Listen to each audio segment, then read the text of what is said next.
നമസ്കാരം. ഈ ദിവസത്തെ വാർത്തകളുടെ സമഗ്ര ചിത്രവുമായി ലൈവ് അറ്റ് 6 ആരംഭിക്കുന്നു. ആദ്യം നോക്കാം പ്രധാന വാർത്തകൾ.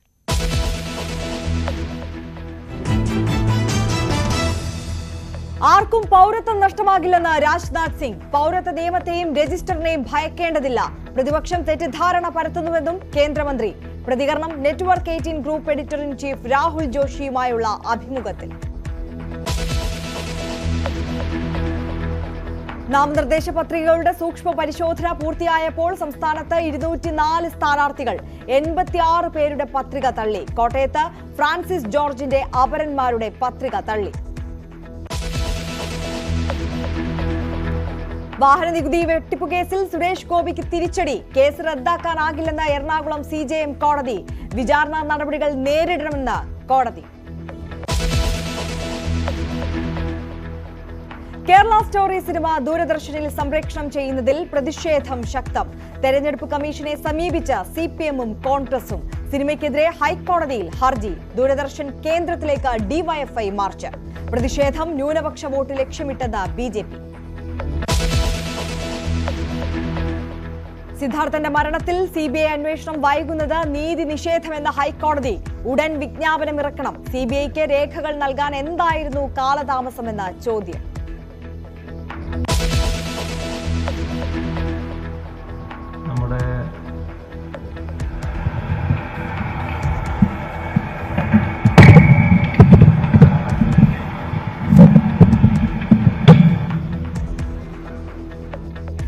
മുഖ്യമന്ത്രിക്ക് മുന്നിൽ മൈക്ക് വീണ്ടും പണിമുടക്കി. കോട്ടയം തലയോലപ്പറമ്പിലെ തെരഞ്ഞെടുപ്പ് യോഗത്തിനിടെ മൈക്ക് ഒടിഞ്ഞു വീണു. പ്രസംഗം തുടർന്നപ്പോൾ ഷോർട്ട് സർക്യൂട്ട്. തടസ്സങ്ങളാണല്ലോ എന്ന് മുഖ്യമന്ത്രി.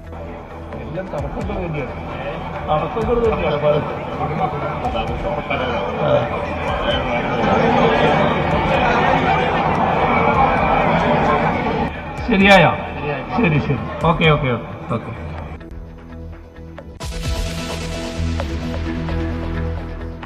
അഞ്ച് നീതി ഗ്യാരണ്ടിയുമായി കോൺഗ്രസ് പ്രകടന പത്രിക. രാഹുലിന്റെ യാത്രയിലെ വാഗ്ദാനങ്ങൾ പത്രികയിൽ ഇല്ല. ഭരണഘടനാ സംരക്ഷണത്തിനും ന്യൂനപക്ഷങ്ങൾക്കും പ്രത്യേക പരിഗണന. കരുവന്നൂർ ബാങ്ക് തട്ടിപ്പിൽ CPM തൃശൂർ ജില്ലാ സെക്രട്ടറി MM വർഗീസ് EDക്ക് മുന്നിൽ. ഹാജരാകാൻ സാവകാശം ചോദിച്ചെങ്കിലും ED നൽകിയില്ല. CPM-ന് രഹസ്യ അക്കൗണ്ടുകൾ ഇല്ലെന്ന് വർഗീസ്. അരുണാചൽ പ്രദേശിലെ മലയാളികളുടെ മരണത്തിൽ അന്വേഷണത്തിനായി പ്രത്യേക സംഘം. തിരുവനന്തപുരം കന്റോൺമെന്റ് ASPയുടെ നേതൃത്വത്തിൽ അന്വേഷണം. അരുണാചലിലേക്ക് പോകുന്നതിന് തൊട്ടുമുമ്പ് വരെയുള്ള ചാറ്റുകൾ വീണ്ടെടുക്കാൻ ശ്രമം.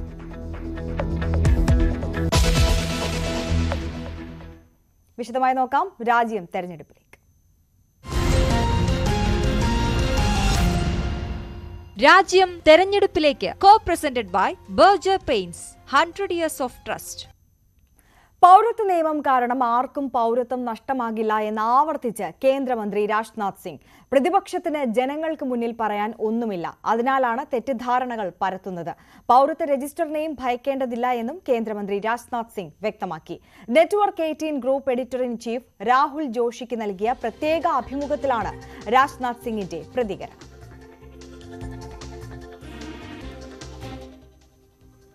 CAA पहली बार आप जब होम मिनिस्टर थे तब आया था, पारित भी हो गया था. उसके बाद फिर वापस जो है दोबारा आप लोग लाए. और इस बार जब CAA की बात कर रहे हैं, जब रूल्स नोटिफाई हुए हैं, तो पहली बार बहुत इसका देश वेश में काफी खिलाफ लोग इसके प्रदर्शन भी हुए थे.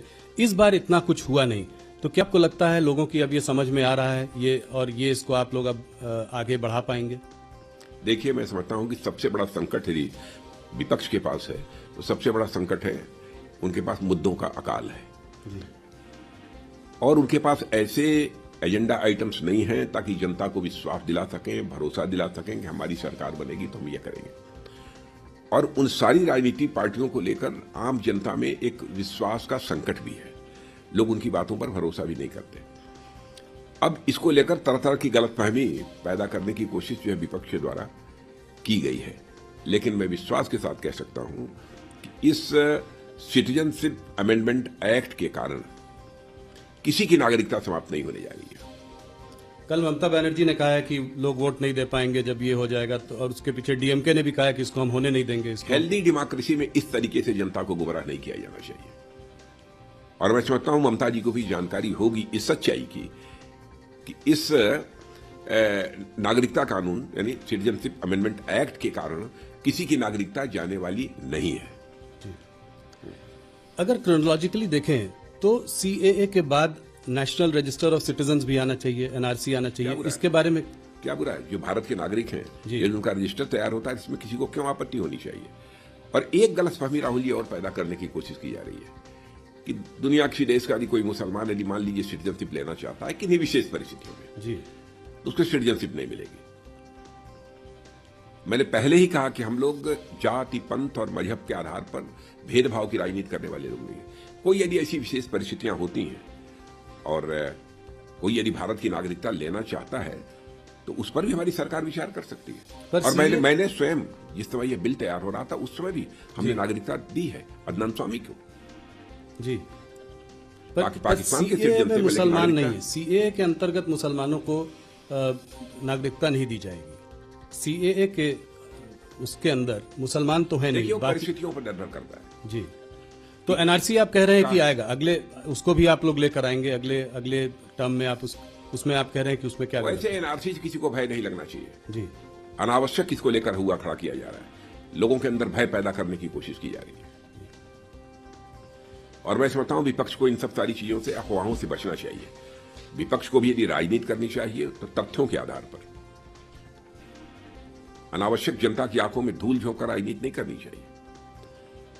विपक्ष के अंदर भी और दमखम होना चाहिए कि यदि राजनीति करनी है तो जनता की आंखों में धूल झोंक कर राजनीति न करें, बल्कि जनता की आंखों में आंख डालकर राजनीति करें। ഇന്ത്യയെ എതിർക്കുന്ന തീവ്രവാദികൾ ഏത് രാജ്യത്ത് ഒളിച്ചിരുന്നാലും അവരെ വകവരുത്തുമെന്നും അതിനുള്ള ശേഷിയുണ്ടെന്നും കേന്ദ്രമന്ത്രി രാജ്നാഥ് സിംഗ്. ഇത് പാകിസ്ഥാനും മനസ്സിലായിട്ടുണ്ട്. എന്നാൽ ഇന്ത്യ എല്ലാ അതിർത്തി രാജ്യങ്ങളുമായി സ്നേഹത്തോടെ കഴിയാനാണ് ആഗ്രഹിക്കുന്നതെന്നും കേന്ദ്രമന്ത്രി രാജ്നാഥ് സിംഗ് പറഞ്ഞു. राजा जी, चाइना से थोड़ा पाकिस्तान की ओर मुड़ते हैं। अभी कल ही जो है गार्डियन, फॉरेन पब्लिकेशन है गार्डियन, उसमें एक आर्टिकल आया है। उसमें कहा है, उस आर्टिकल ने कहा है कि जो है भारत ने पाकिस्तान की धरती में 20 लोगों को, 20 इंडिविजुअल्स को, टेररिस्ट को जो है पिछले कुछ सालों में मारा है, उन्हीं की धरती में जाके मारा है। और जो है इस पर तमाम क्या कहते हैं, उन्होंने बहुत रिसर्च की है, बहुत लोगों से बात की है।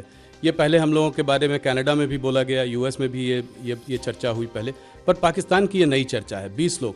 तो इसको आप कैसे देखते हैं कि ये क्या, उस आर्टिकल में ये भी कहा है कि जो है भारत जो है केजीबी और मुसाद से जो है काफ़ी इन्फ्लुएंस्ड है, तो उनकी भी जो इंटेलिजेंस एजेंसी है, रॉ वगैरह इस तरीके का काम कर रही है। कोई स्लीपर सेल है यूएई में, उसने जो है इसमें उसका रोल रहा है। और 20 लोगों को, मतलब एक आध लोग नहीं, 20 टेररिस्ट को जो है हमने कुछ सालों में मारा है। 20 टेररिस्ट को मारा है? हाँ जी, मतलब टेररिस्ट कह लीजिए, लोगों कह लीजिए, पर वहाँ उनकी धरती में मारा है।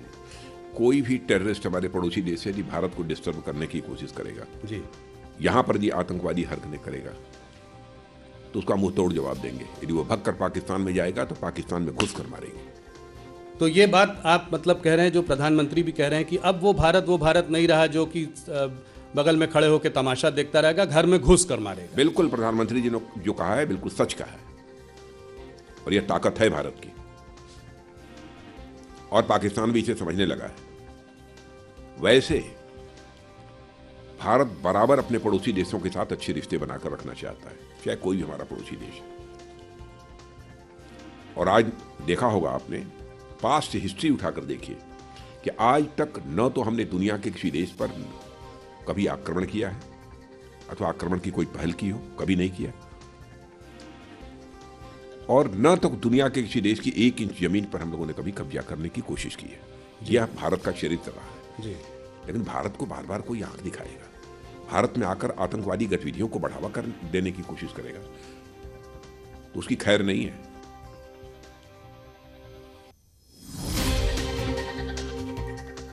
പാകിസ്ഥാൻ അധിനിവേശ കശ്മീരിൽ ഇന്ത്യയോട് ചേരാൻ ആഗ്രഹിക്കുന്നവർ കൂടി വരികയാണെന്ന് കേന്ദ്രമന്ത്രി രാജ്നാഥ് സിംഗ്. ഇന്ത്യയുടെ ഭാഗമാകണമെന്നാവശ്യപ്പെട്ട് അവിടെ പ്രകടനങ്ങൾ നടക്കുന്നുണ്ട്. ആർട്ടിക്കിൾ 370 റദ്ദാക്കിയതോടെ കശ്മീരിൽ സ്ഥിതി സാധാരണഗതിയിലായെന്നും രാജ്നാഥ് സിംഗ് പറഞ്ഞു. पाकिस्तान ऑक्यूपाइड कश्मीर पीओके के बारे में भी आपने अक्सर बातें की है, इसका कोई टाइम फ्रेम है? इसको हम लोग कैसे, वहां के हिंदू मुसलमान आप लोग कहते हैं कि भारत के ही लोग हैं, तो इसका टाइम फ्रेम क्या है? उसको हम कैसे इस मामले को रिजॉल्व करेंगे? वैसे पाक अधिकृत कश्मीर का जहां तक प्रश्न है, वो पहले भी भारत का था, आज ही है और कल भी रहेगा। ठीक है, इस समय कुछ है परिस्थितियां ऐसी, लेकिन आप आश्वस्त रहिए, पीओके के लोग ही ये मांग करेंगे और कि हम भारत के साथ जाना चाहते हैं। ये प्रायोरिटी रहेगी थर्ड टर्म में सरकार की थर्ड टर्म में ये प्रायोरिटी रहेगी। मैंने कहा ना, पाक अधिकृत कश्मीर की जनता ही ये मांग करेगी कि हमको मर्ज किया जाए जी भारत के साथ। हम भारत से बिल्कुल अलग नहीं रह सकते। और आपने देखा होगा 1-2 प्रदर्शन वहां पर हुए थे जी, और भारत के कश्मीर के साथ वो लोग मिलना चाहते हैं। देख रहे हैं कि तेजी के साथ धारा 370 समाप्त होने के बाद कश्मीर में स्थिति सामान्य हुई है और विकास की गति भी तेज हुई है। രാഷ്ട്രീയ പാർട്ടികൾക്ക് പണം നൽകിയവരുടെ വിവരങ്ങൾ പുറത്തു വരാതിരിക്കട്ടെ എന്ന് കരുതിയാണ് ഇലക്ട്രൽ ബോണ്ട് ഏർപ്പെടുത്തിയതെന്ന് കേന്ദ്രമന്ത്രി രാജ്നാഥ് സിംഗ്. തെരഞ്ഞെടുപ്പിൽ ആർക്ക് വോട്ട് ചെയ്തു എന്ന വിവരം രഹസ്യമാക്കി വെക്കുകയാണ് പതിവ്. അത് വെളിപ്പെടുത്തണമെന്ന സാഹചര്യം വന്നാൽ അംഗീകരിക്കുമോ? ഇലക്ട്രൽ ബോണ്ട് നൽകിയവർക്ക് എതിരെയുള്ള കേസുകൾ പിൻവലിച്ചിട്ടില്ല എന്നും കേന്ദ്രമന്ത്രി പറഞ്ഞു. राजनाथ जी, एक दूसरा गर्म मुद्दा इस चुनावों के पहले वो है इलेक्टोरल बॉन्ड्स का मुद्दा, जिसको कि सुप्रीम कोर्ट ने अनकॉन्स्टिट्यूशनल बताया। तो आपका मैं पर्सनल मत जानना चाहता हूं कि आप लोगों ने जब ये इंट्रोड्यूस किया था तो क्या सोचकर किया था? इससे क्या ब्लैक मनी जो है वापस सर्कुलेशन में ज्यादा आएगा, और आने वाले समय पर आप लोगों की सरकार की जब थर्ड टर्म आएगा तो क्या प्रतिक्रिया रहेगी? कुछ इस पर आप एक्शन लेंगे? राहुल जी, यदि कोई किसी पार्टी को चुनाव देता है, इसकी जानकारी भी हो जाती है, तो क्या आपत्ति है? ये बुरी बात है? नहीं, जब आप लोग लाए थे तो ये था कि डोनर का नाम बाहर नहीं आएगा, आज डोनर के नाम बाहर आ गई, डोनर के नाम बाहर आ गए जी। तो नहीं, क्या कैश जनरेशन ज्यादा होगा, अब लोग जो है कैश देंगे। अब देखिए, भविष्य बतलाएगा कि हम लोगों ने जो ये स्कीम लागू की थी, बाड़ी की स्कीम, वो कितनी सही थी, ये समय बतलाएगा। तो आपका पर्सनल मानना क्या है कि इससे ये आपने जब सोचा था तब आप लोगों ने यही कहा था कि इससे ब्लैक मनी जो है, जो ज्यादा है, वो एक ट्रांसपेरेंट जिस हद तक पॉसिबल है ट्रांसपेरेंट प्रोसेस आपने डालने की कोशिश की थी। यह भी एक हमारी सोच थी जी। और दूसरी चीज है, ये बताइए, मैं आपसे पूछना चाहता हूं कि कहा जाता है कि इलेक्टोरल बॉन्ड किसका है, किस कंपनी के द्वारा दिया गया है, किस कैपिटलिस्ट के द्वारा दिया गया है, इसकी जानकारी होनी चाहिए। कल तो कोई यह भी कहेगा किसने किस पॉलिटिकल पार्टी को वोट दिया है, इसकी भी जानकारी दी जानी चाहिए। क्या इसे आप स्वीकार करेंगे? कोई भी देश जहां पर हेल्दी डेमोक्रेसी होगी इसको स्वीकार करेगा कि कोई अपना मत किस पॉलिटिकल पार्टी को दे रहा है, किस व्यक्ति को दे रहा है, इसका भी डिस्क्लोजर होना चाहिए। जी नहीं, ये स्वीकार नहीं करेगा, मगर ये मुद्दा थोड़ा अलग है इस मायने में कि लोगों का ये मानना है कि ऐसा भी हो सकता है, जो कि ऑपोजिशन कह भी रहा है, कि करीब 4,000 करोड़ रुपए इलेक्टोरल बॉन्ड जो खरीदे गए वो रेड्स होने के बाद 14 कंपनीज पर रेड हुआ, रेड होने के तुरंत बाद इलेक्टोरल बॉन्ड्स खरीदे गए। तो ये एक तरीके से, जिसको कि ऑपोजिशन कह रहा है, राहुल गांधी हफ्ता वसूली कह रहा है, कोई कह रहा है चंदा लेने का तरीका है, हालांकि उनको भी मिला। ये मतलब मान लिया यदि हो एक दो, मुझे जानकारी नहीं है, लेकिन आप ये कह रहे हैं तो मैं मान लेता हूँ जी। लेकिन क्या ये कर देने के कारण उनके केसेज बंद हो गए?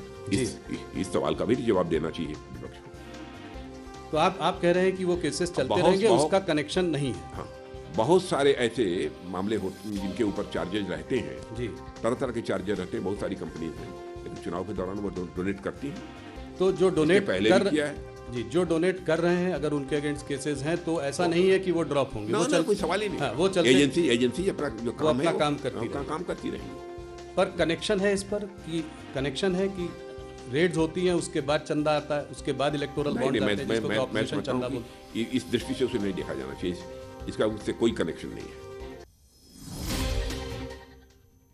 വാഹന നികുതി വെട്ടിപ്പ് കേസിൽ നടനും തൃശൂരിലെ ബിജെപി സ്ഥാനാർത്ഥിയുമായ സുരേഷ് ഗോപിക്ക് തിരിച്ചടി. വാഹന രജിസ്ട്രേഷൻ വഴി നികുതി വെട്ടിച്ചെന്ന കേസ് റദ്ദാക്കാനാവില്ലെന്ന് കോടതി വ്യക്തമാക്കി. കേസ് തള്ളണമെന്നാവശ്യപ്പെട്ട് സുരേഷ് ഗോപി നൽകിയ ഹർജി എറണാകുളം ACJM കോടതി തള്ളി. നടൻ വിചാരണ നടപടികൾ നേരിടണമെന്നും കോടതി പറഞ്ഞു. ഡാനി പോൾ കൂടുതൽ വിവരങ്ങൾ നൽകും. ഡാനി, ഈ തെരഞ്ഞെടുപ്പ് അടുത്തിരിക്കുന്ന ആവേശകരമായ പ്രചാരണം മുന്നോട്ട് പോകുന്ന സമയത്ത് കോടതിയിൽ നിന്നുണ്ടായിട്ടുള്ള ഈ തിരിച്ചടി അതേത് വിധത്തിലായിരിക്കാം സുരേഷ് ഗോപിയെ ബാധിക്കുക? സ്വാഭാവികമായും എതിർകക്ഷികൾക്ക് വീട് കിട്ടിയ ഒരു ആയുധമാകില്ലേ ഇത്? സ്വാഭാവികമായി ഇത് വലിയ രീതിയിൽ തന്നെ ചർച്ച ചെയ്യപ്പെടുമെന്ന കാര്യത്തിൽ സംശയമൊന്നുമില്ല.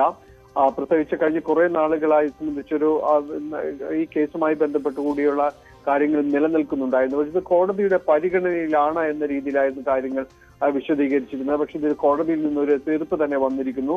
ഈ കേസ് തള്ളണമെന്ന് ആവശ്യപ്പെട്ടുകൊണ്ട് സുരേഷ് ഗോപി സമർപ്പിച്ച ഹർജികൾ എറണാകുളം ACJM കോടതി തള്ളിയിരിക്കുന്നു. വ്യാജവിലാസം ഉപയോഗിച്ച് വാഹനം രജിസ്റ്റർ ചെയ്ത് നികുതി വെട്ടിച്ചു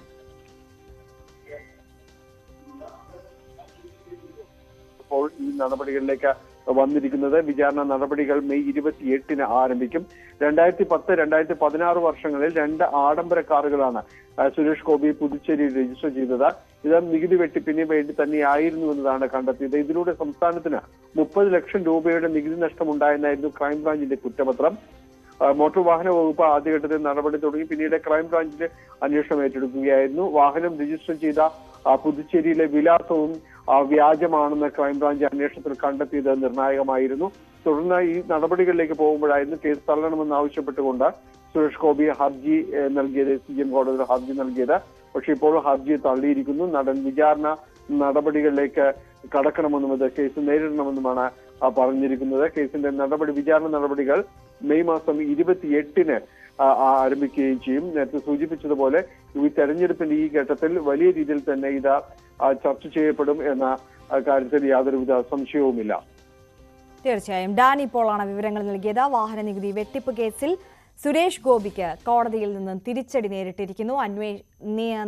വിചാരണ നടപടികൾ നേരിടണമെന്നും കേസ് റദ്ദാക്കില്ലെന്നും കോടതി വ്യക്തമാക്കിയിരിക്കുന്നു. സ്വാഭാവികമായും ഇത് ഈ തെരഞ്ഞെടുപ്പ് ഘട്ടത്തിൽ സുരേഷ് ഗോപിക്കെതിരെ ഉപയോഗിക്കാവുന്ന ഒരു ആയുധമാക്കി എതിർകക്ഷികൾ മാറ്റും എന്നുള്ളതിൽ തർക്കമില്ല. ഡാനി പോളാണ് വിശദാംശങ്ങൾ നൽകിയത്. മറ്റൊരു വാർത്തയിലേക്ക് കടക്കുമ്പോൾ സംസ്ഥാനത്ത് നാമനിർദ്ദേശ പത്രികയുടെ സൂക്ഷ്മ പരിശോധന പൂർത്തിയായി. സംസ്ഥാനത്ത് 290 സ്ഥാനാർത്ഥികളായിരുന്നു നാമനിർദ്ദേശ പത്രിക സമർപ്പിച്ചത്. ഇതിൽ 86 പേരുടെ പത്രിക തള്ളി. ഇതോടെ നിലവിൽ 204 സ്ഥാനാർത്ഥികളാണ് ഉള്ളത്. നാമനിർദ്ദേശ പത്രിക പിൻവലിക്കുന്നതിനുള്ള സമയപരിധി തിങ്കളാഴ്ച അവസാനിക്കുന്നതോടെ അന്തിമ സ്ഥാനാർത്ഥി പട്ടികയ്ക്ക് രൂപമാകും. വി വിനോദ് വിവരങ്ങളുമായി ചേരുകയാണ്. വിനോദ്, 86 പേരുടെ നാമനിർദ്ദേശ പത്രിക തള്ളി. 290-ൽ നിന്ന് 204 മാറിയിരിക്കുന്നു. ഔദ്യോഗികമായിട്ടുള്ള സംസ്ഥാനത്തെ സ്ഥാനാർത്ഥികളുടെ കണക്ക് സൂക്ഷ്മ പരിശോധന പൂർത്തിയായിരിക്കുന്നു. എങ്ങനെയാണ് മറ്റു വിവരങ്ങൾ? സ്ഥാനാർത്ഥികളുടെ കാര്യത്തിലും അന്തിമ ചിത്രം വ്യക്തമായിരിക്കുന്നു. 204 പേരാകും തിരഞ്ഞെടുപ്പ് ഗോധയിൽ ഉണ്ടാവുക. സൂക്ഷ്മ പരിശോധന കഴിഞ്ഞപ്പോൾ 86 പേരുടെ പത്രിക തള്ളി. നാമനിർദ്ദേശ പത്രിക പിൻവലിക്കുന്നതിനുള്ള സമയപരിധി തിങ്കളാഴ്ച അവസാനിക്കുന്നതോടെ അന്തിമ സ്ഥാനാർത്ഥി പട്ടികയ്ക്കും രൂപമാകും. സംസ്ഥാനത്ത് 290 സ്ഥാനാർത്ഥികളായിരുന്നു ആകെ നാമനിർദ്ദേശ പത്രിക സമർപ്പിച്ചത്. നമുക്കിപ്പോൾ ഏറ്റവും ഒടുവിലത്തെ കണക്ക് എല്ലാ ജില്ലകളിൽ നിന്നുള്ള കണക്കുകൾ ലഭിച്ചിട്ടുണ്ട്. തിരുവനന്തപുരത്ത് 13 പേരാണ് മത്സര രംഗത്തുള്ളത്. 9 പത്രികകൾ തള്ളി. ഇതിൽ ധർമ്മരാജ് റസാലം, അദ്ദേഹത്തിന്റെ ഭാര്യ, അദ്ദേഹം നേരത്തെ CSI സഭയുടെ തലവനായിരുന്നു. അദ്ദേഹത്തിന്റെ ഭാര്യ നാമനിർദ്ദേശ പത്രിക നൽകിയിരുന്നു. ഇത് ശശി തരൂരിന് വലിയ വെല്ലുവിളിയാകുമെന്ന വിലയിരുത്തലൊക്കെ ഉണ്ടായിരുന്നു. പക്ഷേ കോൺഗ്രസിനെ സംബന്ധിച്ച് അങ്ങനെ ഒരു ഭീഷണി കൂടിയാണ് ഒഴിഞ്ഞു പോകുന്നത്. ആ പത്രിക തള്ളിയിരിക്കുന്നു. ആറ്റിങ്ങലിൽ 7 പത്രികകൾ സമർപ്പിക്കപ്പെട്ടതിൽ 7 പത്രികകളും സ്വീകരിച്ചു. കൊല്ലത്ത് ഇങ്ങനെയാണ് കണക്ക്. 12 പേർ മത്സരിക്കും. 3 പത്രികകൾ നൽകി. പത്തനംതിട്ടയിൽ 8 പേരാണ് മത്സരിക്കുന്നത്. 2 പത്രികകൾ തള്ളിയിട്ടുണ്ട്. മാവേലിക്കരയിൽ 4 പത്രികകൾ തള്ളിയ ശേഷം 10 പേരുടെ പട്ടികയാണ് അന്തിമമായി ഉള്ളത്. ആലപ്പുഴയിൽ 11 പേർ മത്സരിക്കും. 3 പത്രികകൾ തള്ളി. കോട്ടയത്ത് 3 എണ്ണം തള്ളിയിട്ടുണ്ട്. 14 പേരാണ് അവസാന പട്ടികയിലുള്ളത്. ഇടുക്കിയിൽ 8 പേരാണ് മത്സര രംഗത്തുള്ളത്. 4 പത്രികകൾ തള്ളിയിട്ടുണ്ട്. എറണാകുളത്ത് ഇതുപോലെ തന്നെ 4 പത്രികകളാണ് തള്ളിയത്. 10 പേരാണ് മത്സര രംഗത്തുള്ളത്. ചാലക്കുടിയിൽ 1 പത്രിക മാത്രമാണ് തള്ളപ്പെട്ടത്. 12 പേർ മത്സര രംഗത്തുണ്ട്. തൃശൂരിൽ 10 പേർ മത്സര രംഗത്തുണ്ട്. 5 പത്രികകൾ തള്ളി. ആലത്തൂരിൽ 5 പേരാണ് മത്സരിക്കുന്നത്. 5 പേർക്കാണ് അന്തിമ പട്ടികയിൽ ഇടം നേടാനായത്. ഏറ്റവും കുറവ് ആളുകൾ മത്സരിക്കുന്ന മണ്ഡലം എന്ന പ്രത്യേകത കൂടി ആലത്തൂരിലുണ്ട്. ഇവിടെ 3 പേരുടെ പത്രികകൾ തള്ളിയിട്ടുണ്ട്. പാലക്കാട് 11 പേരാണ് മത്സരിക്കുന്നത്. 5 എണ്ണം തള്ളിയിട്ടുണ്ട്. പൊന്നാനിയിൽ 8 പേർ മത്സരിക്കുന്നു. 12 എണ്ണം ഇവിടെ തള്ളിപ്പോയി. ഏറ്റവും കൂടുതൽ മത്സരിക്കുന്ന സ്ഥാനാർത്ഥികളുടെ എണ്ണത്തെക്കാൾ കൂടുതൽ പത്രികകൾ തള്ളിപ്പോയ ഇടമായി ഇത് മാറിയിരിക്കുന്നു. മലപ്പുറത്ത് 10 പേരാണ് മത്സരിക്കുന്നത്, 4 പത്രികകൾ തള്ളിപ്പോയിരിക്കുന്നു. വയനാട്ടിൽ 10 പേർ മത്സരിക്കുന്നു, 2 പത്രികകൾ തള്ളിപ്പോയിട്ടുണ്ട്. കോഴിക്കോട് 13 പേർ മത്സരിക്കുന്നു, ഇവിടെയും 2 പത്രികകളാണ് തള്ളിയത്. വടകരയിൽ 3 എണ്ണം തള്ളിപ്പോയി, മത്സരിക്കുന്നത് 11 പേരാണ്. കണ്ണൂരിൽ 6 എണ്ണം തള്ളി, മത്സരിക്കുന്നത് 12 പേർ. കാസർഗോഡ് 9 പേരാണ് മത്സരിക്കുന്നത്, 4 പേരുടെ പത്രികകൾ തള്ളിപ്പോവുകയും ചെയ്തു. ആകെ 6.49 വോട്ടർമാരുടെ വർധന കൂടി ഈ തിരഞ്ഞെടുപ്പിലുണ്ട് എന്ന ഒരു പ്രത്യേകത കൂടി ഉണ്ടായ. തീർച്ചയായും വി വിനോദാണ് വിശദാംശങ്ങൾ നൽകിയത്. കോട്ടയത്തെ UDF സ്ഥാനാർത്ഥി ഫ്രാൻസിസ് ജോർജിന്റെ അപര സ്ഥാനാർത്ഥികളുടെ നാമനിർദ്ദേശ പത്രിക തള്ളി. എതിർപ്പുമായി UDF രംഗത്ത് വരികയും ജില്ലാ കളക്ടർക്ക് പരാതി നൽകുകയും ചെയ്തിരുന്നു. ഒരാളുടെ പത്രിക പൂർണ്ണമായും പൂരിപ്പിച്ചിട്ടില്ല എന്നും രണ്ടാമത്തെ ആളെ പിന്തുണച്ച 2 പേരും ഒരേ ബൂത്തിൽ നിന്നുള്ളവരാണെന്നും UDF ആരോപിച്ചിരുന്നു. ഇതിന് പിന്നാലെയാണ് അപരന്മാരുടെ പത്രിക തള്ളിയത്. കോട്ടയത്തെ UDF ക്യാമ്പിന് വലിയ ആശ്വാസമായിക്കൊണ്ടാണ് 2 അപരന്മാരുടെ പത്രികയും ജില്ലാ വരണാധികാരി തള്ളിയിരിക്കുന്നത്. CPM local committee Parathodu local committee അംഗമായ ഫ്രാൻസിസ് ജോർജ്, തിരുവനന്തപുരം അതായത് തൃശൂർ കേരള കോൺഗ്രസും തൃശൂർ ജില്ലാ കമ്മിറ്റി അംഗം ഫ്രാൻസിസ് സി ജോർജ് എന്നീ 2 പേർ പത്രിക നൽകി. ഇവർക്ക് പാർട്ടിയുമായുള്ള ബന്ധത്തെക്കുറിച്ച് UDF സ്ഥാനാർത്ഥി അടക്കം ആരോപണം ഉന്നയിച്ചിരുന്നു. എന്തായാലും ഇവരുടെ പത്രികയുടെ സൂക്ഷ്മ പരിശോധന സമയത്ത് ഫ്രാൻസിസ് ജോർജിന്റെ പത്രികയിൽ അത് അപൂർണമാണ് എന്ന ആരോപണം ആണ് പ്രധാനമായും ഉയർന്നത്. രണ്ടാമത്തെ ഫ്രാൻസിസ് ജോർജിന്റെ പത്രികയിൽ ഈ പിന്തുണച്ചവർ ഒരേ ബൂത്തിൽ നിന്നുള്ളവരാണ്. മാത്രവുമല്ല ഇതിലെ ഒപ്പുകൾ സംബന്ധിച്ച് വ്യാജമാണെന്ന സംശയം ഉയർന്നു. ഇതോടെ വൈകുന്നേരം 4 മണിക്ക് ഹിയറിംഗിനെത്താൻ ഈ മറ്റൊപ്പിട്ടവരെ അടക്കം കൊണ്ടുവരാൻ പിന്തുണച്ചവരെ അടക്കം കൊണ്ടുവരാൻ ജില്ലാ വരണാധികാരി നിർദ്ദേശം നൽകുകയായിരുന്നു. പക്ഷേ ഈ സ്ഥാനാർത്ഥികൾക്ക് ഇരുവരെയും കൊണ്ടുവരാൻ കഴിഞ്ഞില്ല. ഇതോടുകൂടിയാണ് UDFന്റെ ആവശ്യം പരിഗണിച്ച് ഈ പത്രിക തള്ളിയിരിക്കുന്നത്. എന്തായാലും തെരഞ്ഞെടുപ്പ് കമ്മീഷനെ അടക്കം പറ്റിക്കുകയാണ് ഈ 2 സ്ഥാനാർത്ഥികളും ചെയ്തത്. അവർ വ്യാജ ഒപ്പിട്ടാണ് ഇത്തരം നോമിനേഷൻ നൽകിയത് എന്നത് അടക്കമുള്ള ആരോപണമാണ് UDF ഉന്നയിച്ചിട്ടുള്ളത്. അതുകൊണ്ട് അവർക്കെതിരെ കേസ് എടുക്കണം എന്ന ആവശ്യവും UDF മുന്നോട്ട് വെക്കുകയാണ്. എന്തായാലും തെരഞ്ഞെടുപ്പിൽ ഇതൊരു വലിയ വിഷയമായി വന്നിരിക്കുകയാണ്. LDFനെതിരെ വലിയ രാഷ്ട്രീയ ആയുധമാക്കാൻ അവർക്ക് കഴിഞ്ഞിട്ടുണ്ട്. LDFന്റെ ഒരു പ്രതികരണം ഇനിയും വന്നിട്ടില്ല. അതിനുമപ്പുറത്തേക്ക് ഒരു പരിധിവരെ ഈ അപരന്മാരുടെ പത്രിക തള്ളിയത് കോൺഗ്രസ് UDFന് വലിയ ആശ്വാസമാണ്. പ്രത്യേകിച്ച് ഫ്രാൻസിസ് ജോർജിന്, UDF സ്ഥാനാർത്ഥി ഫ്രാൻസിസ് ജോർജിനും ഇനിയും ചിഹ്നമാകാനിരിക്കുന്നതേ ഉള്ളൂ. ഏതെങ്കിലും സ്വതന്ത്രരുടെ ചിഹ്നമായിരിക്കും ലഭിക്കുക. സമാനമായി ഫ്രാൻസിസ് ജോർജ് എന്ന പേരിൽ മറ്റ് സ്വതന്ത്രന്മാർ വരുമ്പോൾ അവരുടെയും ചിഹ്നവും ഇതുമൊക്കെ ഈ ജനങ്ങളെ വലയ്ക്കും, അതായത് അവർക്ക് ആശയക്കുഴപ്പം ഉണ്ടാക്കും എന്നൊരാശങ്ക UDF ക്യാമ്പിനെ സംബന്ധിച്ചുണ്ടായിരുന്നു. എന്തായാലും ആ ആശങ്ക കൂടിയാണ് ഇപ്പോൾ അകന്നിരിക്കുന്നത്. ജി ശ്രീജിത്തിന്റെ റിപ്പോർട്ടാണ് കണ്ടത്. തിരുവനന്തപുരത്ത് മത്സരം UDFും BJPയും തമ്മിലെന്ന് ആവർത്തിച്ച് ശശി തരൂർ. മികച്ച ഭൂരിപക്ഷത്തിൽ താൻ ജയിക്കുമെന്നും തരൂർ പറഞ്ഞു. തിരുവനന്തപുരത്തെ UDF സ്ഥാനാർത്ഥി ഡോക്ടർ ശശി തരൂരിന്റെ വാഹന പര്യടന ജാഥ ഇന്ന് ആരംഭിച്ചിരിക്കുന്നു. ഇപ്പോൾ വട്ടിയൂർക്കാവ് മണ്ഡലത്തിലൂടെയാണ് ഈ വാഹന പര്യടനം തുടരുന്നത്. വലിയ ആവേശത്തോടുകൂടി പ്രവർത്തകർ അദ്ദേഹത്തിന് ഓരോ കേന്ദ്രങ്ങളിലും സ്വീകരണം നൽകുന്നു. എങ്ങനെയുണ്ട് ഈ ഘട്ടത്തിൽ ഒരു ആത്മവിശ്വാസം കൂടി വന്നിട്ടുണ്ട്. എന്തായാലും ഈ 4 ആഴ്ച വർഷം ചെയ്തല്ലോ. ഇനി നമ്മൾ വാഹന പര്യടനം ആരംഭിക്കുമ്പോൾ ആ ഒരേ ആവേശം കാണുന്നുണ്ട്. എനിക്ക് ഒരു സംശയമില്ല, ജനങ്ങൾ എനിക്ക് മുമ്പ് നൽകിയ വിശ്വാസം വീണ്ടും നൽകും. അതാണ് ഞാൻ കാണുന്നത്. അങ്ങ് കഴിഞ്ഞ ദിവസം പറഞ്ഞത് UDFും BJPയും തമ്മിലുള്ള ഡയറക്റ്റ് ഫൈറ്റാണ്, LDFനെ കാണാനില്ല. പക്ഷെ ഇന്നലെ LDF സ്ഥാനം നമ്മോട് പറഞ്ഞത് തരൂർ തോൽവി ഉറപ്പിച്ച് ന്യൂനപക്ഷങ്ങളുടെ വോട്ടിന് വേണ്ടി ഒരു ശ്രമമാണെന്ന്. എനിക്ക് ശ്രമിക്കാൻ ആവശ്യമില്ല. ആ വോട്ട് എനിക്ക് എപ്പോഴും ഉണ്ടായിട്ടല്ലോ. ഈ 3 തവണ ജയിച്ച ആളത് അവരല്ലേ 2 തവണ മൂന്നാമത്തെ സ്ഥാനത്ത് എത്തിയത്. ഞാൻ ആദ്യം പറഞ്ഞു ശ്രീകോട്ട മത്സരനായിരിക്കുന്നു. പക്ഷേ ഇപ്പോൾ നമ്മൾ കുറച്ച് ആഴ്ചയായി കാണുന്നത് അവർക്ക് വേണ്ടി ഒരു ഇണക്കമില്ല.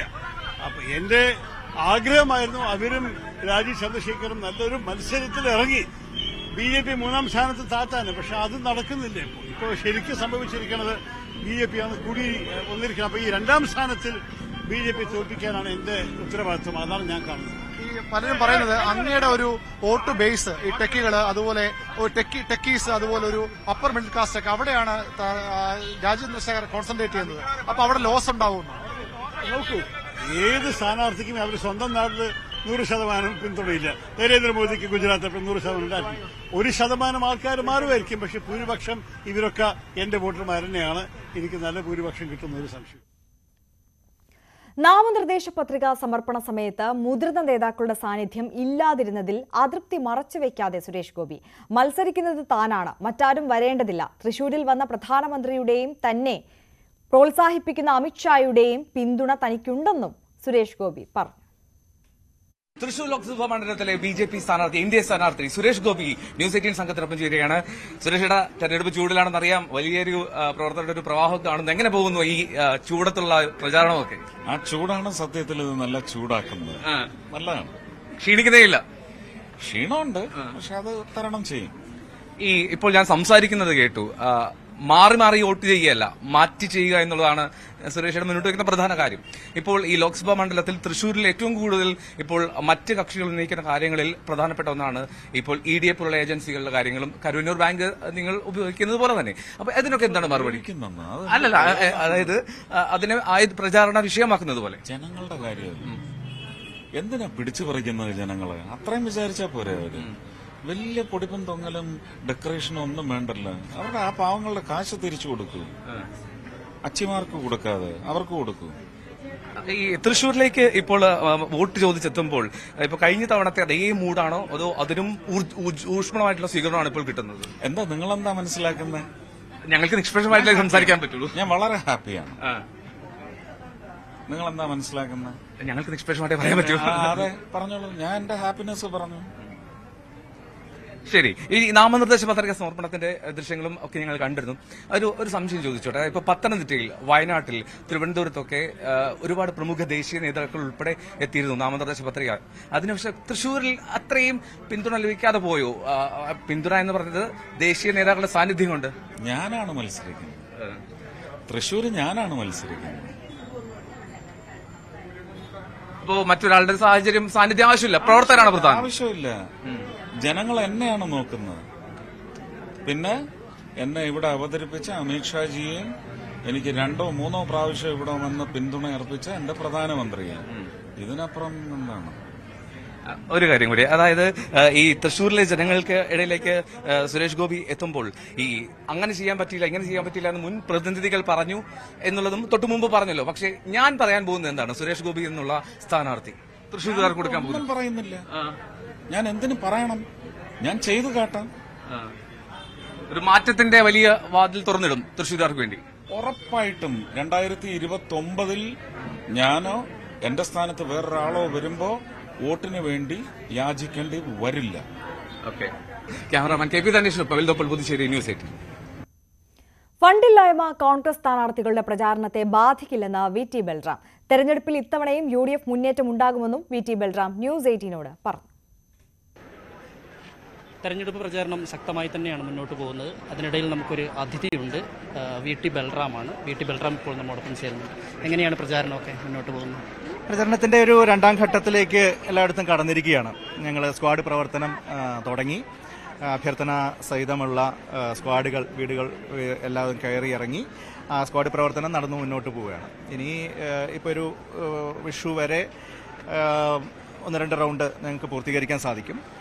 അതിനുശേഷം പൊതുസമ്മേളനങ്ങളും മറ്റ് സ്ഥാനാർത്ഥി പര്യടന പരിപാടികളും ഒക്കെ ആയിട്ട് അവസാനഘട്ട പ്രചരണ പരിപാടികളിലേക്ക് കടക്കും. ഏതായാലും നല്ല രീതിയിൽ തന്നെ മുന്നോട്ട് പോകുന്നുണ്ട്. ഇത്തവണ കേരളത്തിൽ 20-20 നേടാൻ സാധിക്കുമെന്നുള്ള നല്ല നിലയിലുള്ള ഒരു ശുഭപ്രതീക്ഷയോട് കൂടിയാണ് UDF മുന്നോട്ട് പോകുന്നത്. VT ഇപ്പോൾ പാലക്കാട് മാത്രമാണ് നോക്കുന്നത്, മറ്റ് സ്ഥലങ്ങളിൽ എവിടെയെങ്കിലും പോയിരുന്നോ? ഉണ്ട്, ഞാൻ എല്ലായിടത്തും പോയിരുന്നു. ഞാൻ കഴിഞ്ഞ ദിവസം എൻ്റെ മണ്ഡലമായ തൃത്താലയുടെ ഭാഗമായിട്ടുള്ള പൊന്നാനിയിലെ പ്രചരണങ്ങളിലുണ്ടായിരുന്നു, മലപ്പുറത്തുണ്ടായിരുന്നു, വടകരയിലുണ്ടായിരുന്നു, കോഴിക്കോടുണ്ടായിരുന്നു. നാളെ ഇടുക്കിയുടെയും എറണാകുളത്തിൻ്റെയും ഭാഗമായിട്ടുള്ള പ്രദേശങ്ങളിലേക്ക് പോവാണ്. തിരുവനന്തപുരത്ത് പോയിരുന്നു. എല്ലാ സ്ഥലങ്ങളിലും പോകുന്നുണ്ട്. അപ്പോൾ സ്വാഭാവികമായിട്ട് KPC വൈസ് പ്രസിഡന്റ് എന്നുള്ളതിലേക്ക് അങ്ങനെ കേരളത്തിലുടനീളം പോകേണ്ട സാഹചര്യമുണ്ട്. എന്നാൽ അതോടൊപ്പം ആലത്തൂരിൽ പ്രത്യേകമായിട്ടുള്ള ഒരു ശ്രദ്ധയുണ്ടാവും. ഈ വടകരയിൽ എന്താണ് സാധ്യത? എങ്ങനെ പൊതുവെ ഷാഫിക്ക് അനുകൂലമായ ഒരു തരംഗം എന്നൊക്കെ കേൾക്കുന്നുണ്ട് സോഷ്യൽ മീഡിയകളിലൊക്കെ. നിങ്ങൾ കാണുന്നതാണല്ലോ ഷാഫി പറമ്പിലിന്റെ സ്ഥാനാർത്ഥിത്വം അവിടെ പ്രഖ്യാപിക്കപ്പെട്ട നിമിഷം തൊട്ട് വടകരയിൽ ഞങ്ങൾ ജയിച്ചു കഴിഞ്ഞിരിക്കുകയാണ്. അദ്ദേഹം അവിടെ വന്നിറങ്ങിയ സമയത്തുണ്ടായ ഒരു ആരവം നിങ്ങൾ കണ്ടതാണ്. ആ ഒരു സ്പിരിറ്റും ആ ഒരു എന്തൂസിയാസവും ഇപ്പോഴും നിലനിർത്താൻ കഴിയുന്നു എന്ന് മാത്രമല്ല, അത് നാൾക്കുനാൾ കൂടി വരുന്നു എന്നുള്ളതാണ് വടകരയിലെ കാഴ്ചയായിട്ട് നമുക്ക് കാണാൻ സാധിക്കും. കാരണം എല്ലാ വിഭാഗം ജനങ്ങളും, അത് ചെറുപ്പക്കാരാവട്ടെ, സ്ത്രീകളാവട്ടെ, സാധാരണക്കാരായിട്ടുള്ള തൊഴിലാളികളാവട്ടെ, അവരുടെയൊക്കെ വലിയ രീതിയിലുള്ള ഒരു അഭൂതപൂർവമായിട്ടുള്ള പിന്തുണ ഷാഫിക്ക് അവിടെ നേടാൻ സാധിക്കുന്നുണ്ട്. നല്ല ഭൂരിപക്ഷത്തിന് വിജയിക്കാൻ സാധിക്കും. ഈ തൃശ്ശൂർ അതുപോലെ തന്നെ ശക്തമായൊരു ത്രികോണ മത്സരം നടക്കുന്നതാണ്. അവിടെ മുരളീധരനും VS സുനിൽകുമാറും സുരേഷ് ഗോപിയും. അവിടെ എങ്ങനെയാണ്, എന്താണ് അവിടുത്തെ ഇപ്പോഴത്തെ ഒരു അവസ്ഥ? തൃശ്ശൂർ ത്രികോണ മത്സരം എന്നുള്ള അവസ്ഥയിൽ നിന്നൊക്കെ കാര്യങ്ങൾ മാറി എന്നാണ് എനിക്ക് തോന്നുന്നത്. സുരേഷ് ഗോപിയൊക്കെ ഒരുപാട് പുറകോട്ട് പോയതായിട്ടാണ് കാണാൻ സാധിക്കുന്നത്. അവിടെ മത്സരത്തിൽ ഏറ്റവും നല്ല രീതിയിൽ ശ്രീ കെ മുരളീധരന് വിജയിക്കാൻ സാധിക്കും. സ്വാഭാവികമായിട്ടും രണ്ടാം സ്ഥാനത്ത് LDFന്റെ കാൻഡിഡേറ്റ് വരുമെന്നാണ് ഞങ്ങൾ പ്രതീക്ഷിക്കുന്നത്. അതുപോലെ തന്നെ ഈ ഒരു സാമ്പത്തിക പ്രശ്നം നന്നായിട്ട് UDFനുണ്ട്, പ്രത്യേകിച്ച് കോൺഗ്രസിന്. ഫണ്ടുകളെല്ലാം ഫ്രീസ് ചെയ്യപ്പെടുന്നു. യഥാസമയം ഒരു തെരഞ്ഞെടുപ്പ് ഫണ്ടൊന്നും ഫലപ്രദമായി വിനിയോഗിക്കാൻ കഴിയാത്ത, അല്ലെങ്കിൽ ഇല്ലാത്തൊരവസ്ഥയുണ്ട്. ഇത് എങ്ങനെയാണ് മറികടക്കാൻ കഴിയുക? അല്ല, ഇന്ത്യയുടെ ചരിത്രത്തിൽ ആദ്യമായിട്ടാണ് ഒരു തെരഞ്ഞെടുപ്പിന്റെ തൊട്ടു മുന്നോടിയായി ഈ നിലയിലുള്ള വേട്ടയാടൽ സമീപനങ്ങൾ രാജ്യത്തെ പ്രതിപക്ഷത്തിന് നേർക്ക് ഭരണകൂടം അഴിച്ചുവിടുന്നത്. അതിൽ കോൺഗ്രസിന് നേരെ അവർ ഉപയോഗിച്ച ആയുധം എന്ന് പറയുന്നത് കോൺഗ്രസിന്റെ മുഴുവൻ അക്കൗണ്ടുകളും ഫ്രീസ് ചെയ്യുക എന്നുള്ളതായിരുന്നു.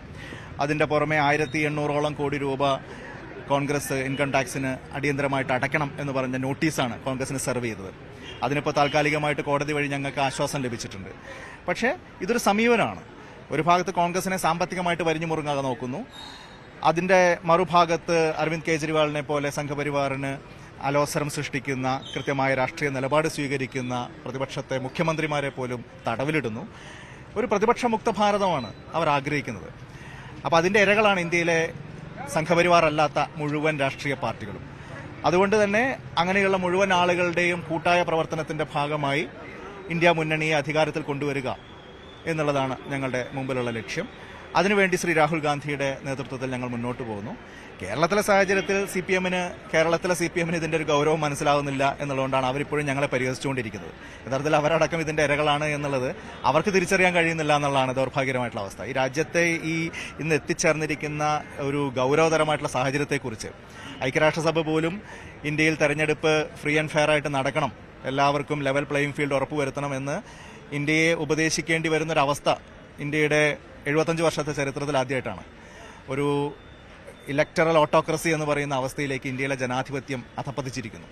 അപ്പോൾ അങ്ങനെ ഒരു അവസ്ഥയിൽ രാജ്യത്തെ തിരിച്ചുപിടിക്കാനുള്ള ഒരു വലിയ പോരാട്ടം നമ്മൾ നടത്തുമ്പോൾ അതിന്റെ ഒരു ഗൗരവം ദൗർഭാഗ്യവശാൽ കേരളത്തിലെ CPMന് മനസ്സിലാവുന്നില്ല എന്നുള്ളതാണ് ഞങ്ങളെ വേദനിപ്പിക്കുന്ന കാര്യം. ഈ തെരഞ്ഞെടുപ്പിലുടനീളം നമുക്ക് കാണാൻ സാധിക്കുന്നതാണല്ലോ. ഒരു പ്രധാനമായി ഉന്നയിക്കുന്ന ഇപ്പോൾ ഈ SDPIയുടെ പിന്തുണ പ്രഖ്യാപിച്ചത് UDFനാണ്. അത് എല്ലാ കാലങ്ങളിലും ഇത്തരത്തിലുള്ള വർഗീയ ശക്തികളുമായി UDF കൂട്ടുകൂടാറുണ്ട് എന്നാണ് ഇപ്പോൾ LDFന്റെ ഒരു ആരോപണം. അങ്ങനെയാണ്. നിങ്ങൾക്ക് കേരളത്തിന്റെ ചരിത്രം അറിഞ്ഞുകൂടെ? PDPയുമായിട്ട് പരസ്യമായ ധാരണയുണ്ടാക്കിയത് ഇന്നലകളിൽ CPMഉം LDFുമാണ്. ജമാഅത്തെ ഇസ്ലാമി ഒരുപാട് കാലം അവരുടെ ഒപ്പമായിരുന്നു. ഇന്നും പല സംഘടനകളെയും അവർ കൂടെ ചേർക്കാൻ നോക്കുന്നുണ്ട്. ഈ SDPI ഈ അടുത്ത കാലം വരെ ഞങ്ങൾക്ക് വളരെ എതിരായിട്ടുള്ള നിലപാട് സ്വീകരിച്ച ആളുകളാണ്. ഞങ്ങൾ UDFന്റെ ഭാഗത്ത് നിന്ന് കൃത്യമായിട്ടുള്ള മതനിരപേക്ഷ ബോധ്യത്തോടു കൂടി മുന്നോട്ട് പോകുന്നു. മതനിരപേക്ഷതയിൽ വിശ്വസിക്കുന്ന ആളുകളുടെ വോട്ട് കിട്ടണമെന്നുള്ളതാണ് ഞങ്ങൾ ആഗ്രഹിക്കുന്നത്. അതുകൊണ്ട് തന്നെ UDFന്റെ പുറത്തുള്ള ഒരു രാഷ്ട്രീയ പാർട്ടിയുമായിട്ടും, അത് SDPI ആവട്ടെ മറ്റേത് പാർട്ടി ആവട്ടെ, ഞങ്ങൾക്ക് രാഷ്ട്രീയ ധാരണകളില്ല. എന്നാൽ പോളിംഗ് ബൂത്തിലേക്ക് കടന്നു ചെല്ലുമ്പോൾ ഓരോരുത്തരും ഇൻഡിവിജ്വലാണ്. അവർക്ക് കൃത്യമായിട്ടുള്ള ഒരു രാഷ്ട്രീയ ബോധ്യം ഉണ്ടാവും എന്ന് തന്നെയാണ് ഞങ്ങൾ പ്രതീക്ഷിക്കുന്നത്. രാജ്യം നേരിടുന്ന ഒരു വലിയ ഭീഷണിയുടെ അന്തരീക്ഷത്തിൽ ആരെയാണ് വിജയിപ്പിക്കേണ്ടത്, ആരെയാണ് താഴെ ഇറക്കേണ്ടത് എന്നുള്ളതിനെക്കുറിച്ച് ഈ രാജ്യത്തെ മുഴുവൻ വോട്ടർമാർക്കും 95 കോടി വോട്ടർമാർക്കും കൃത്യമായിട്ടുള്ളൊരു ധാരണയുണ്ട് എന്ന് തന്നെയാണ് ഞങ്ങൾ കരുതുന്നത്. അതുകൊണ്ട് ഏത് പാർട്ടിക്കാർക്കും ഇത്തവണ വോട്ട് ചെയ്യാനുള്ള ഒരേ ഒരു ഓപ്ഷൻ രാഹുൽ ഗാന്ധി നയിക്കുന്ന ഇന്ത്യൻ നാഷണൽ കോൺഗ്രസും ഇന്ത്യ സഖ്യവുമാണ്. അതിൽ സ്വാഭാവികമായിട്ടുള്ള വോട്ടുകൾ പല ഭാഗങ്ങളും ഞങ്ങൾക്ക് വന്നു വീഴും. പക്ഷേ ഞങ്ങൾക്ക് ഒരു പാർട്ടി എന്ന നിലയിൽ, ഒരു മുന്നണി എന്ന നിലയിൽ UDFനകത്തുള്ള കക്ഷികളുമായിട്ടല്ലാതെ ഒരു തരത്തിലുള്ള രാഷ്ട്രീയ ധാരണയും ഈ തെരഞ്ഞെടുപ്പിലില്ല. ജാതി സെൻസസ് നടപ്പാക്കും. SC/ST OBC സംവരണം ഉയർത്താൻ ഭരണഘടനാ ഭേദഗതി കൊണ്ടുവരും. കരാർ വ്യവസ്ഥ എടുത്തുകളഞ്ഞ് മുഴുവൻ തസ്തികകളിലും സ്ഥിരം നിയമനം കൊണ്ടുവരും തുടങ്ങി ജനകീയ പ്രഖ്യാപനങ്ങളുമായി കോൺഗ്രസ് പ്രകടന പത്രിക പുറത്തിറക്കി. പാവപ്പെട്ടവർക്കായി മഹാലക്ഷ്മി പദ്ധതിയാണ് മറ്റൊരു പ്രധാന വാഗ്ദാനം. കുടുംബത്തിലെ മുതിർന്ന വനിതാ അംഗത്തിന്റെ അക്കൗണ്ടിൽ വർഷം 1 ലക്ഷം രൂപ നൽകും. വാർദ്ധക്യകാല വികലാംഗ പെൻഷൻ തുക 1000 രൂപയായി ഉയർത്തും. മുതിർന്ന പൗരന്മാർക്ക് യാത്രാ ഇളവുകൾ നൽകും. രാജസ്ഥാൻ മാതൃകയിൽ 25 ലക്ഷം രൂപ വരെ ആരോഗ്യ ഇൻഷുറൻസ് പദ്ധതി കൊണ്ടുവരും. സോണിയാഗാന്ധി, രാഹുൽ ഗാന്ധി, മല്ലികാർജ്ജുൻ മല്ലികാർജ്ജുൻ ഖർഗെ തുടങ്ങിയ നേതാക്കളാണ് ന്യായ് പത്ര എന്ന പേരിൽ പ്രകടന പത്രിക പുറത്തിറക്കിയത്. പ്രാഥമിക ആരോഗ്യ കേന്ദ്രങ്ങളിൽ വിദഗ്ധ ചികിത്സയും മികച്ച ടെസ്റ്റിംഗ് സൗകര്യവും പ്രകടന പത്രിക ഉറപ്പു നൽകുന്നു. 2025 മുതൽ കേന്ദ്ര സർക്കാരിലെ പകുതി തസ്തികകൾ വനിതകൾക്കായി സംവരണം ചെയ്യും. നേതാക്കൾ കൂറുമാറിയാൽ ഉടനടി അയോഗ്യരാക്കുന്ന നിയമം കൊണ്ടുവരും. താങ്ങുവില നിയമവിധേയമാക്കും എന്നീ വാഗ്ദാനങ്ങൾക്കൊപ്പം ഇലക്ട്രൽ ബോണ്ടിലും PM കെയർ ഫണ്ടിലും അന്വേഷണം കൊണ്ടുവരുമെന്നും പ്രകടന പത്രിക വാഗ്ദാനം നൽകുന്നു.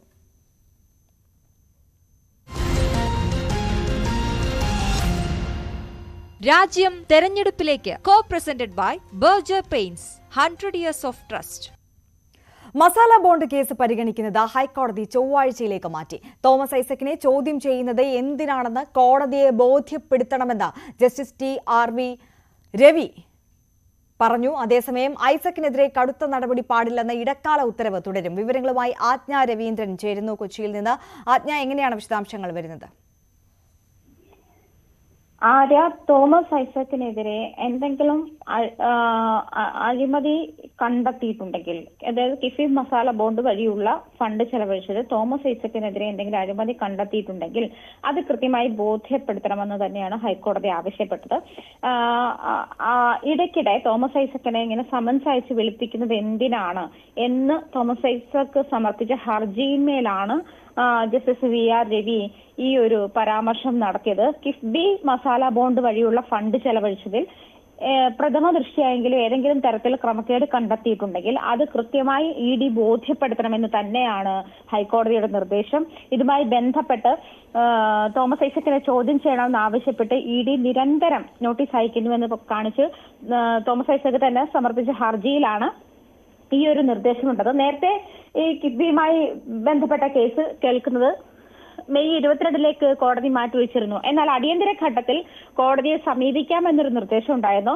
ഈ നിർദ്ദേശത്തെ തുടർന്ന് തൊട്ടടുത്ത ദിവസം തന്നെ കേസ് പരിഗണിച്ചതിന് തൊട്ടടുത്ത ദിവസം തന്നെ ED വീണ്ടും സമൻസ് അയച്ചതോടെയാണ് ഈ ഐസക്ക് വീണ്ടും ഈ മാസം 1 ഹൈക്കോടതിയെ സമീപിച്ചത്. നിലവിൽ ഐസക്കിനെതിരെ കടുത്ത നടപടികളൊന്നും പാടില്ല എന്നൊരു നിർദ്ദേശമുണ്ട്.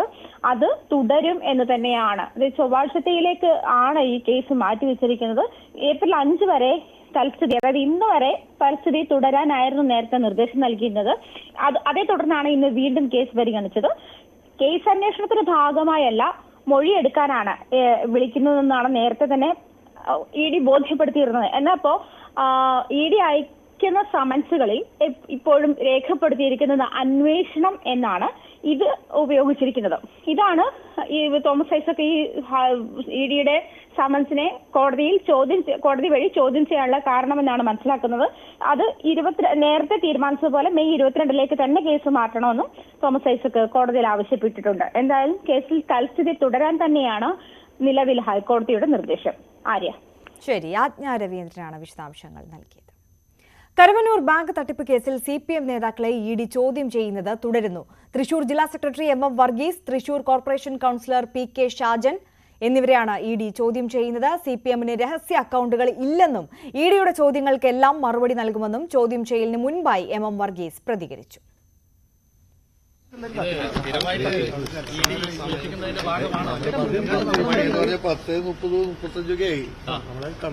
CPMന് എന്തെങ്കിലും തരത്തിൽ ഈ മറച്ചു വെക്കാനുള്ള അക്കൗണ്ടുകൾ കരുവന്നൂർ ബാങ്കിലുണ്ട്? ഇതൊന്ന് നേരത്തെ ED ധരിപ്പിച്ചിട്ടില്ലേ? മുമ്പ് വന്നിരുന്നല്ലോ ചോദ്യം ചെയ്യാൻ. പിന്നെ വന്നിരുന്നില്ലേ? 5-ാമത്തെ ദിവസമായിരുന്നു. അന്ന് ചോദ്യം ചെയ്യുമ്പോൾ ഇത് ധരിപ്പിച്ചിരുന്നോ? പറയാനുള്ളത് എനിക്ക് പറയാനുള്ളത് അവരോട്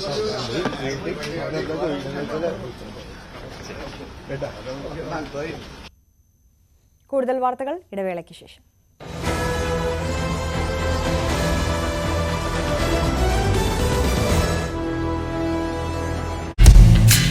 ഒക്കെ ചെയ്തിരുന്നു.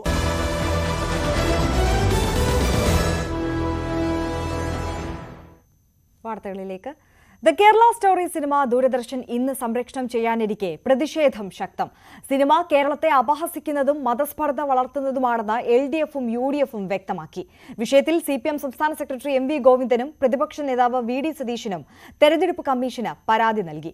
തിരുവനന്തപുരം കുടപ്പനക്കുന്നിലെ ദൂരദർശൻ കേന്ദ്രത്തിലേക്ക് DYFI മാർച്ച് നടത്തി. സിനിമ ദൂരദർശനിൽ സംപ്രേഷണം ചെയ്യുന്നതിനെതിരെ ഹൈക്കോടതിയിൽ പൊതു താൽപര്യ ഹർജി നൽകിയിട്ടുണ്ട്. എന്നാൽ സിനിമ പ്രദർശിപ്പിക്കുന്നതിനെ അനുകൂലിച്ച BJP സംസ്ഥാന അധ്യക്ഷൻ കെ സുരേന്ദ്രൻ ഇരു മുന്നണികളെയും വിമർശിച്ചു.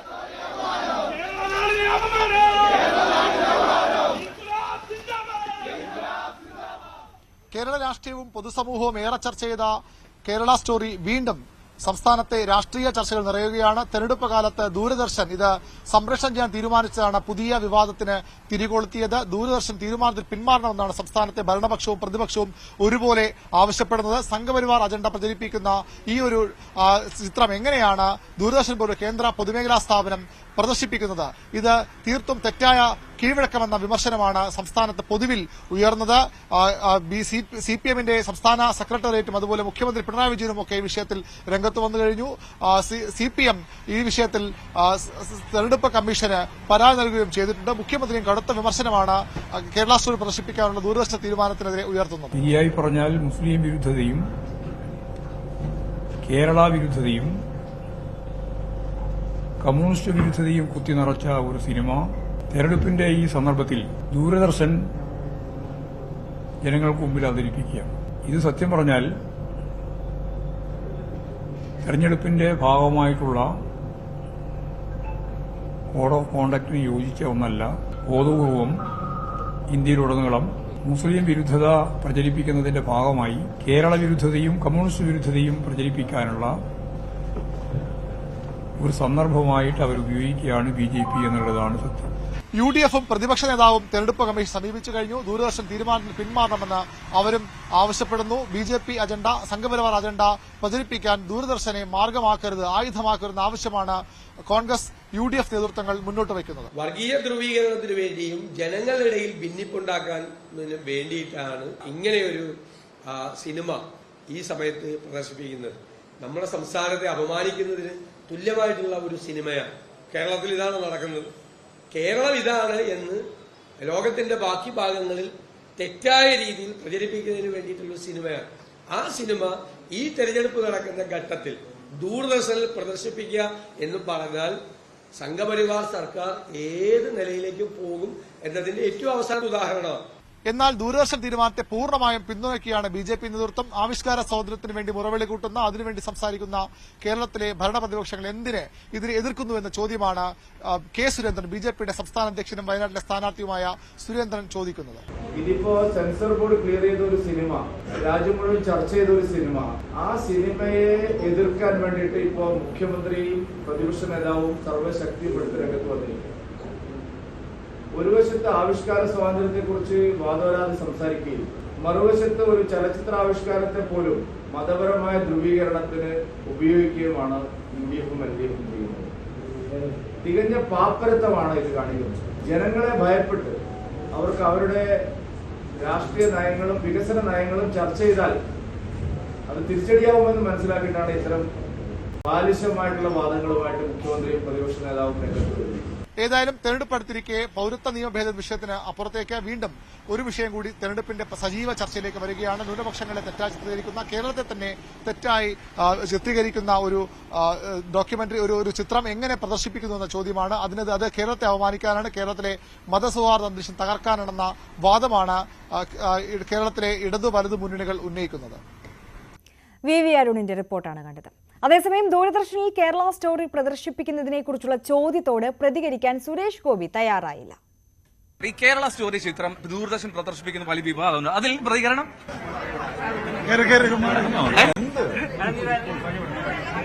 എന്തായാലും ആ വിഷയത്തിൽ പ്രതികരിക്കാൻ തയ്യാറായില്ല. ദ കേരള സ്റ്റോറിക്കെതിരെ ശശി തരൂർ വിദ്വേഷം പ്രചരിപ്പിക്കുകയാണ് ലക്ഷ്യം. ദൂരദർശനെ ഇതിനായി ഉപയോഗിക്കരുതായിരുന്നു. യഥാർത്ഥ കേരളം ഇതല്ലെന്ന് എല്ലാവർക്കും അറിയാമെന്നും തരൂർ ന്യൂസ് 18നോട് പറഞ്ഞു.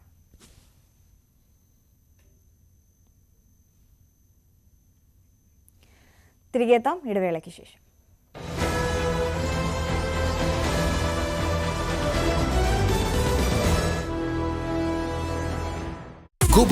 തങ്ങൾക്ക് വെല്ലുവിളി